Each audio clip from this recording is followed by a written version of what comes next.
नमस्कार, मैं हूं पूजा सिंह और आप देख रहे हैं आर्यन टीवी नेशनल। चलिए बुलेटिन की शुरुआत करेंगे उत्तर प्रदेश की कुछ बड़ी खबरों के साथ। तो वहीं बड़ी खबर सामने आ रही है, जो अपराधियों पर एक्शन पर बोले सीएम योगी।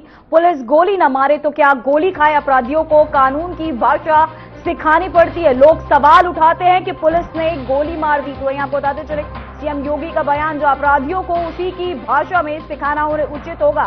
तो वहीं मुख्यमंत्री योगी आदित्यनाथ ने अपराधियों को पुलिस कार्यवाही को लेकर सख्त बयान दिया है। उन्होंने कहा कि अपराधियों के खिलाफ पुलिस को कड़ा कदम उठाना चाहिए। अगर पुलिस गोली नहीं चलाएगी तो क्या अपराधियों की गोली उसे खानी पड़ेगी। अपराधियों को कानून की भाषा सिखानी पड़ती है। सीएम का यह बयान सामने आया। उन्होंने ये भी स्पष्ट किया कि लोग अक्सर सवाल उठाते हैं कि पुलिस ने गोली क्यों मारी, लेकिन अपराधियों को उसी की भाषा में सिखाना उचित है।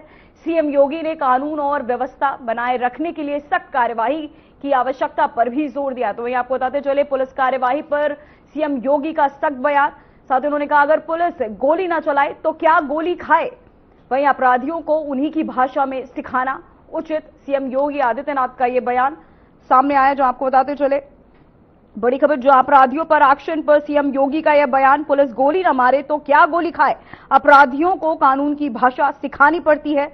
लोग सवाल उठाते हैं कि पुलिस ने गोली मार दी, अपराधियों को उसी की भाषा में सिखाना उचित। वहीं मुख्यमंत्री योगी आदित्यनाथ ने आपको बता दें अपराधियों और पुलिस कार्यवाही को लेकर यह सख्त बयान दिया। उन्होंने कहा कि अपराधियों के खिलाफ पुलिस को कड़ा कदम उठाना चाहिए।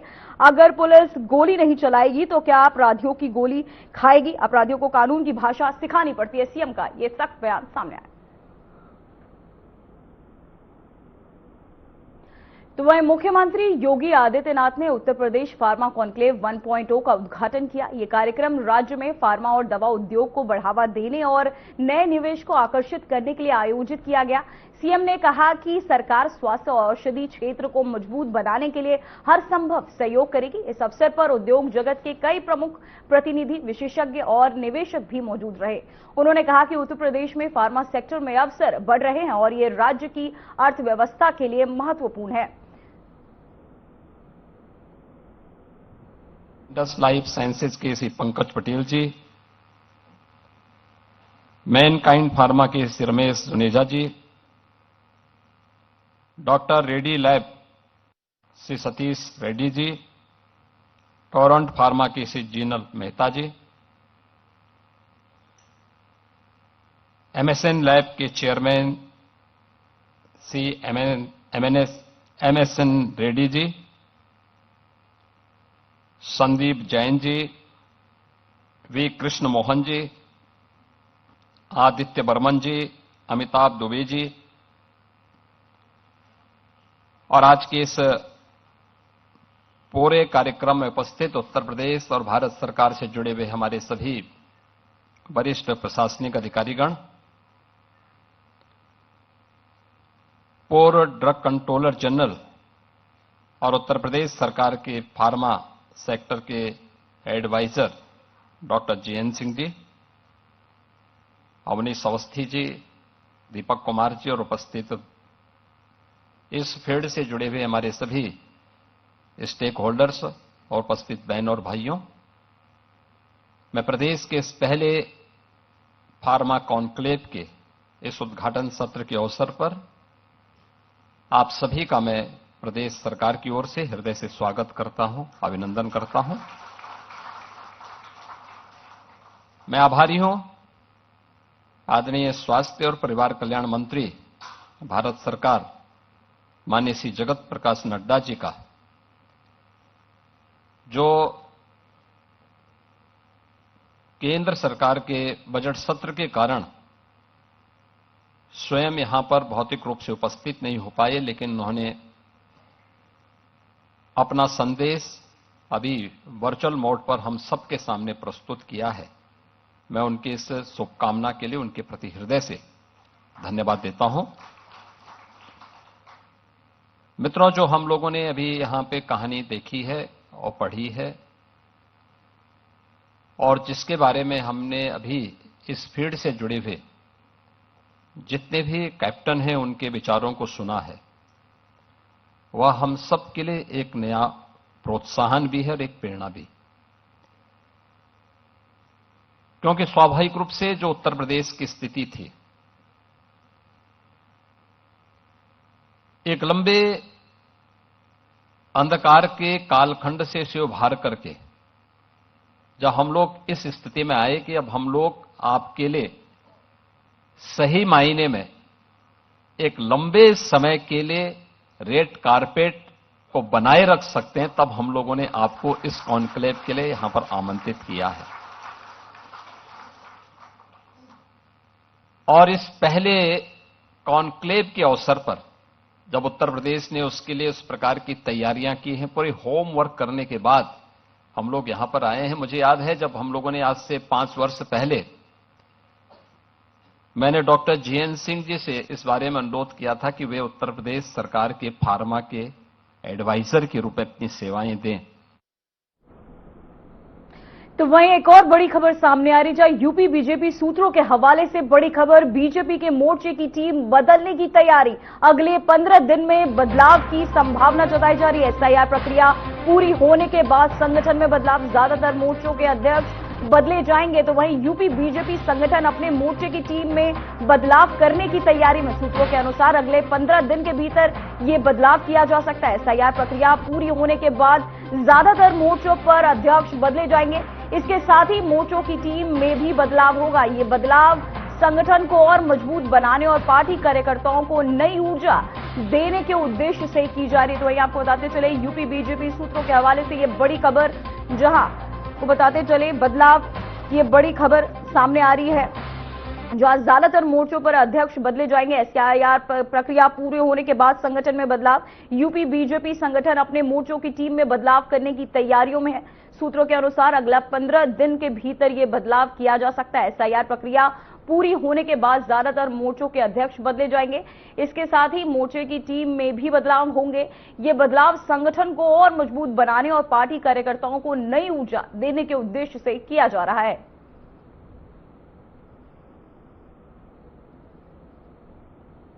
तो वहीं उत्तर प्रदेश सरकार ने मदरसों में वित्तीय पारदर्शिता बढ़ाने के लिए बड़ा कदम उठाया। अब राज्य में मदरसों को मिलने वाले विदेशी फंड की पूरी जांच की जाएगी। इसके अलावा मदरसा संचालकों के निजी बैंक खातों में भी समीक्षा की जाएगी। सरकार का उद्देश्य ये सुनिश्चित करना है कि मदरसों में पैसे सही तरीके से इस्तेमाल हो और किसी भी तरह की गड़बड़ी ना हो। ये कदम शिक्षा संस्थानों में वित्तीय अनुशासन बढ़ाने और गैर कानूनी धन के प्रवाह को रोकने की दिशा में उठाया जा रहा है। तो वहीं आपको बताते चले वित्तीय अनुशासन बढ़ाने और गैर कानूनी धन के प्रवाह को रोकने की दिशा में यह कदम उठाया जा रहा है, जहां मदरसों को लेकर अब सख्त होती, फंडिंग को लेकर योगी सरकार अब सख्त होती नजर आ रही है। जहां अब आपको ग्राफिक्स के जरिए दिखा रहे हैं यूपी में मदरसों का हाल। कुल 24,962 मदरसे, 16,513 मान्यता जिन्हें प्राप्त है, 8,469, और साथ ही आपको बता दें निर्माण में कितना पैसा खर्च, धन का स्रोत क्या, मदरसों की कैसे जांच, ग्राफिक्स के जरिए मैं आपको दिखा रहे हैं। जहां अवैध या संदिग्ध सूत्रों से फंडिंग तो नहीं हुई, साथ ही मदरसा संचालकों के निजी खातों की भी जांच की जा रही है। तो यहां आपको बता दें सरकार ने मदरसों की जांच शुरू कर दी है। इसमें मदरसों के भवन निर्माण में कितना पैसा खर्च हुआ और पैसा कहां से आया, इसकी पड़ताल हो रही है। जांच टीम ये भी देख रही है कि फंडिंग किसी अवैध या संदिग्ध स्रोत से तो नहीं हुई। मदरसों के बैंक खातों के साथ साथ संचालकों के निजी खातों की भी समीक्षा की जा रही है। सरकार का कहना है कि जांच का मकसद पारदर्शिता और नियमों का पालन सुनिश्चित करना है। तो वहीं आपको बताते चले मदरसों की कैसे जांच हो रही है। मदरसा संचालक के निजी खातों की भी जांच कर रहा है। निर्माण में कितना पैसा खर्च और धन का स्रोत क्या है, इसकी भी जांच की जा रही है। वहीं अवैध या संदिग्ध सूत्रों से फंडिंग तो नहीं हुई, इसकी भी जांच लगातार सरकार कर रही है। वहीं जांच शुरू कर दी गई है। इससे मदरसों में भवन निर्माण में कितना पैसा खर्च हुआ है, पैसा कहां से आया, इसकी पड़ताल हो रही है। तो वहीं आपको बताते चले मदरसों में कैसी जांच, ग्राफिक्स के जरिए हम आपको दिखा रहे हैं। अवैध या संदिग्ध सूत्रों से फंडिंग तो नहीं हुई, मदरसा संचालक के निजी खातों की जांच की जा रही है। साथ ही निर्माण में कितना पैसा खर्च और धन का स्रोत क्या है, इसकी भी जांच लगातार सरकार कर रही है। अवैध या संदिग्ध सूत्रों से भी फंडिंग तो नहीं हुई, तो वहीं ऐसे स्रोतों की भी जांच लगातार सरकार कर रही है। मदरसा संचालकों के निजी खातों की भी जांच हो रही। निर्माण में कितना पैसा खर्च और धन का स्रोत क्या, इसकी भी सरकार लगातार जांच कर रही। अवैध या संदिग्ध स्रोतों से फंडिंग तो नहीं ली जा रही, इसकी भी लगातार जांच की जा रही है। मदरसा संचालकों के निजी खातों की भी जांच हो रही है, जहां इससे मदरसों के भवन निर्माण में कितना पैसा खर्च हुआ और पैसा कहां से आया, इसकी पड़ताल हो रही है। जांच टीम ये भी देख रही है कि फंडिंग किसी अवैध या संदिग्ध स्रोत से तो नहीं हो रही, जिसे लेकर लगातार सख्त होती नजर आ रही है यूपी सरकार। वहीं मदरसों की फंडिंग की जांच की जा रही है। एटीएस स्तर की एसआईटी जांच या संबंधित एजेंसी करेगी। जिला स्तर पर भी रिपोर्ट मांगी जाएगी। दस्तावेज, बैंक स्टेटमेंट, दान और साथ ही दानदाताओं की भी जानकारी, जिसको हम आपको दिखा रहे हैं। मदरसों की फंडिंग की जांच कैसे कर रही है सरकार, एटीएस की एसआईटी या संबंधित जांच चल रही है। वहीं जिला स्तर पर भी रिपोर्ट मांगी जाएगी। तो वही दस्तावेज, बैंक स्टेटमेंट, दानदाताओं की जानकारी भी इस मदरसों की फंडिंग की जांच के दौरान की जा रही है। एटीएस स्तर की एसआईटी का संबंधित एजेंसियों के द्वारा जांच की जा रही है। जिला स्तर पर भी रिपोर्ट मांगी जाएगी, जहां दस्तावेज, बैंक स्टेटमेंट, दानदाताओं की जानकारी, साथ ही एटीएस स्तर पर भी एसआईटी या संबंधित एजेंसी करेगी।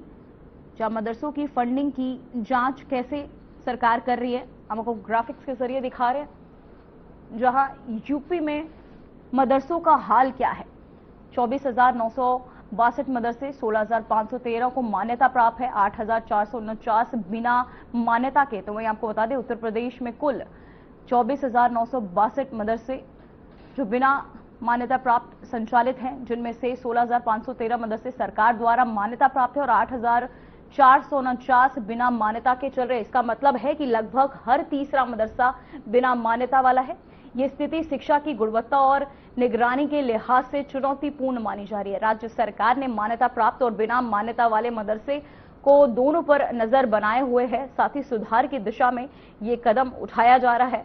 और साथ ही आपको बताते चले यूपी में मदरसों का हाल, तो वहीं आपको बता दें 24,962 मदरसे कुल हैं, जिनमें से 16,513 मान्यता प्राप्त है और बिना मान्यता के 8,449 मदरसे जो है संचालित हैं।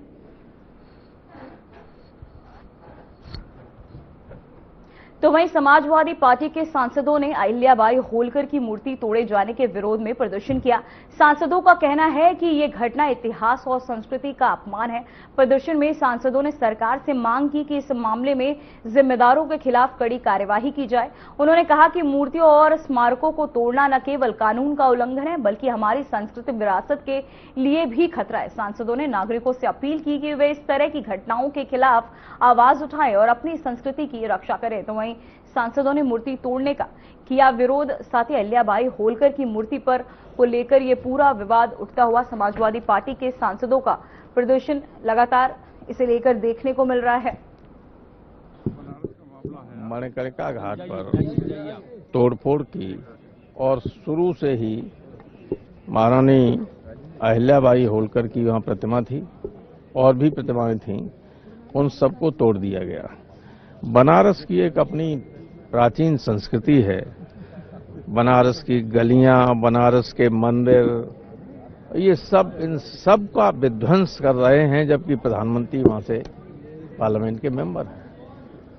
बनारस की संस्कृति को अक्षुण्ण बनाए रखने के लिए वहां की जनता हमेशा से इस बात पर रही है कि ऐसा कोई परिवर्तन न किया जाए कि हमारी पुरानी जो संस्कृति है, पुरानी पहचान है, वो खत्म हो।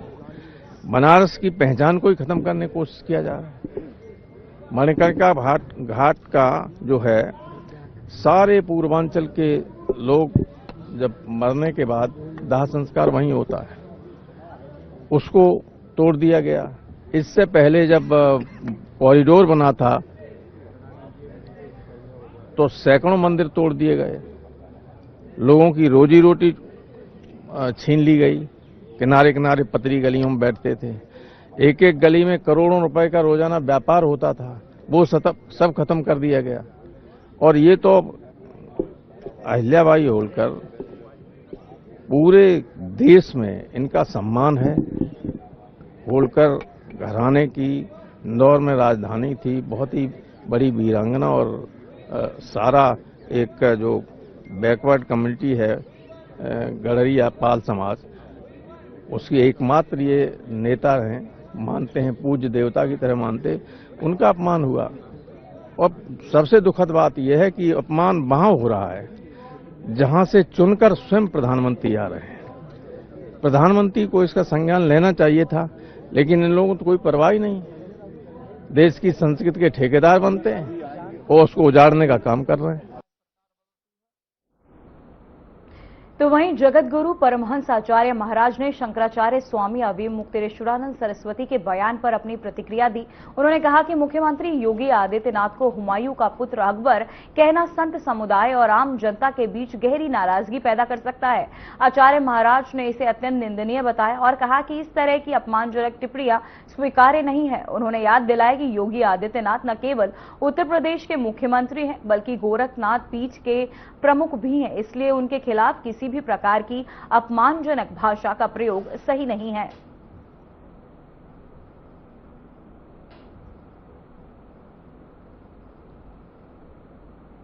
देखिए, स्वामी अविमुक्तेश्वरानंद जी ने जिस तरह से उत्तर प्रदेश के यशस्वी मुख्यमंत्री योगी श्री आदित्यनाथ जी को उन्होंने कहा कि वो हुमायूं के बेटा अकबर और औरंगजेब हैं, इससे हम लोगों में नाराजगी है। और योगी जी मुख्यमंत्री के साथ साथ गोरक्षपीठ के पीठाधीश्वर हैं। योगी जी के प्रति जो है जिस तरह से उन्होंने शब्दों का प्रयोग किया है, यह अत्यंत निंदनीय है। इसलिए मर्यादा पुरुषोत्तम भगवान श्री राम की पावन जन्मभूमि अयोध्या से मैं तपस्वी छावनी पीठाधीश्वर जगत गुरु परमहंस आचार्य, जब तक स्वामी अविमुक्तेश्वरानंद जी अपने शब्दों को वापस नहीं लेंगे, जब तक वो योगी जी से क्षमा नहीं मांगेंगे, तब तक उनको अयोध्या में प्रवेश नहीं दिया जाएगा, घुसने नहीं देंगे अयोध्या में। और योगी जी सनातन के सूर्य हैं। योगी जी ने उत्तर प्रदेश को उत्तम प्रदेश बनाया है। आपकी शिकायत हो सकती है, लेकिन आपके जो शब्द हैं ये बिल्कुल अत्यंत निंदनीय है और अक्षम्य है। आप पहले अपने शब्दों को वापस लीजिए, नहीं जब तक आप अपने शब्दों को वापस नहीं लेंगे तब तक आपको अयोध्या में घुसने नहीं दिया जाएगा। वैसे भी स्वामी मुक्तेश्वरानंद का जो गोरक्षा को लेकर के आंदोलन चल रहा है, ये राजनीति से प्रेरित है। क्योंकि हमने कहा है गोवंश, मैं केंद्र सरकार और सभी राज्य सरकारों से आग्रह करूंगा कि गोवंश को राष्ट्रीय धरोहर एवं राज्य धरोहर घोषित करें। क्योंकि अगर केवल राष्ट्रमाता घोषित करेंगे तो गाय की रक्षा तो हो जाएगी, लेकिन बैल बछड़ा नंदी कटते रहेंगे, उनकी हत्या बंद नहीं हो पाएगी, तो संपूर्ण रूप से गौ हत्या बंद नहीं मानी जाएगी। इसलिए स्वामी मुक्तेश्वरानंद का जो आंदोलन है गोरक्षा को लेकर के, वह ठीक नहीं है। वो तो केवल गाय के लिए कहते हैं गाय राष्ट्रमाता हो, तो गाय राष्ट्रमाता हो जाएगी तो फिर आप नंदी को कैसे बचाएंगे, बछड़ा को कैसे बचाएंगे, बैल को कैसे बचाएंगे? इसलिए वहां न्याय का सूत्र नहीं लगेगा। मैं आशा करता हूं कि केंद्र सरकार और सभी राज्य सरकारें हमारी बात को गंभीरता से लेंगी और गोवंश को राष्ट्रीय धरोहर घोषित कराएंगी और राज्य धरोहर, और पूर्ण रूप से गौ हत्या बंद होगी।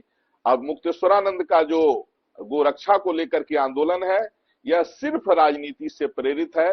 विपक्ष को जो है मजबूती देने के लिए, विपक्ष के इशारे पर सरकार को कमजोर करने के लिए इनका आंदोलन चल रहा है, जो सनातन के हित में नहीं है। और मैं सभी सनातनियों से ये आग्रह भी करूंगा कि जब तक स्वामी अविमुक्तेश्वरानंद सरस्वती योगी जी के ऊपर दिए गए अमर्यादित बयान को वापस नहीं लेते हैं, तब तक उनका बहिष्कार करें।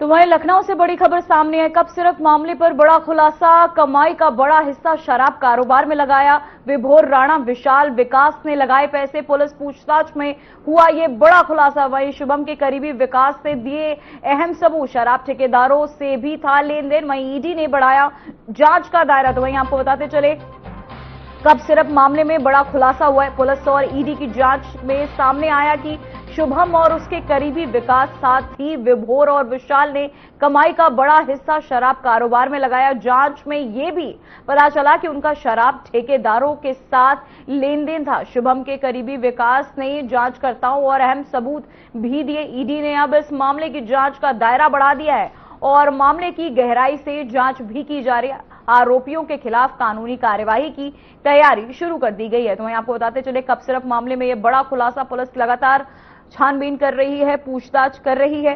साथ ही ये बड़ा खुलासा कब सिर्फ मामले में हुआ।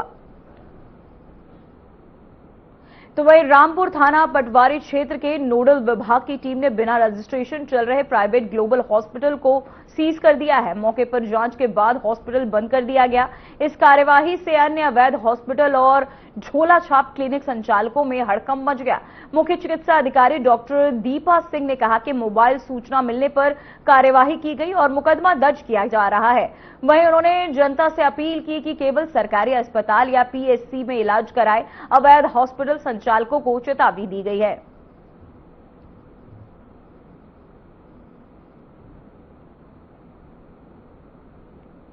पटवारी में एक हॉस्पिटल सीज किया गया है, क्या शिकायत प्राप्त हुई थी और क्या कार्रवाई की थी?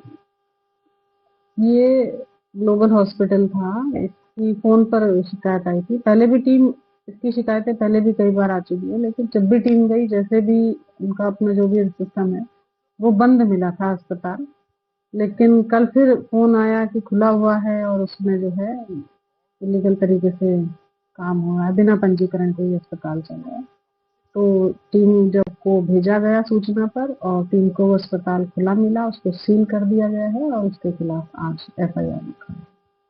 मैडम, जनपद में देखा जाता है कि समय समय पर स्वास्थ्य विभाग की टीम लगातार कार्रवाई करती है, उसके बावजूद भी जो है हॉस्पिटलों की संख्या में गिरावट तो देखने को मिल रही है, पर हौसले लगातार बढ़ रहे हैं।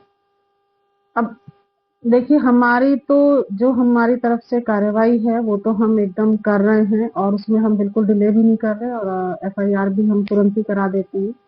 तो ये तो अब वो लोग किसकी शय पे ऐसा कर रहे हैं, क्या उन्हें लगता है, वो तो वही जाने। लेकिन हमारी तरफ से इस काम में कोई ढिलाई नहीं है और हम जैसे ही कोई सूचना मिलती है, कोई शिकायत आती है, तो हम जाके बंद करके और उस पर एफआईआर करें। बिना रजिस्ट्रेशन वालों के लिए क्या चेतावनी है? मैंने पहले भी ये बताया है बिना रजिस्ट्रेशन वालों के लिए कि रामपुर की जनता है, ग्रामीण परिवेश में ज्यादा लोग रहते हैं, कम पढ़े लिखे हैं, तो उनको जो है भरमाए नहीं, अपने भ्रामक प्रचार प्रसार ना करें और उनके स्वास्थ्य से खिलवाड़ ना करें। तो वहीं झांसी के रानीपुर कस्बे की पुरानी सब्जी मंडी में प्रशासन ने अचानक बुलडोजर चलाकर अवैध फल की दुकानों को हटाया।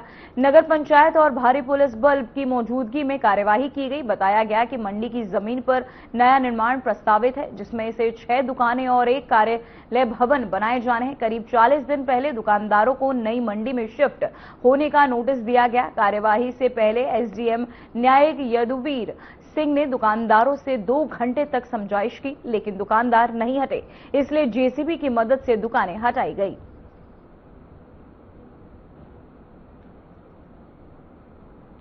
तो वहीं हरदोई के हरियावा इलाके में डीसीएम शुगर मिल से छोड़े गए जहरीले पानी के कारण अरुआ गांव में तालाब में मछलियों की मौत हो गई। ये तालाब किसान ज्ञानेंद्र के मत्स्य पालन के लिए था। आपको बता दें, मिल से निकलने वाले गंदे और जहरीले पानी से सिर्फ मछलियां ही नहीं बल्कि गौवंश और अन्य पशुओं के लिए भी खतरा बढ़ गया है। ग्रामीण और किसान नेता सत्यवीर सिंह रिंकू ने मौके पर जाकर घटना की सूचना पुलिस और प्रशासन को दी। ग्रामीणों का आरोप है कि मिल ये पानी खेतों और तालाबों में चोरी से छोड़ रही है।